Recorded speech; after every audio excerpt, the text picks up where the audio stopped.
One new initiative we have for the future here that's pretty exciting is that we're putting together a building in the future with many different companies occupying this space, but have a common thread of they're biomedical, medical devices, or pharmaceutical, and they need clean rooms.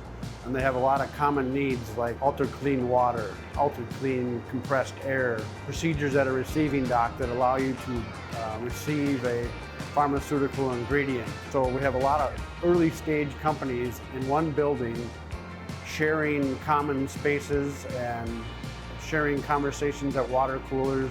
These are a lot of PhDs, a lot of great ideas of startup companies that are creating ideas for the future. But all they need is 1,500 square foot clean room, but they need conference rooms, meeting rooms, storage rooms, shipping dock, receiving, and front desk. So it's kind of a WeWork of the biomedical space.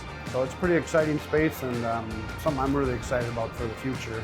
One of my dreams and hopes is Minneapolis actually becomes the combination product center of the world.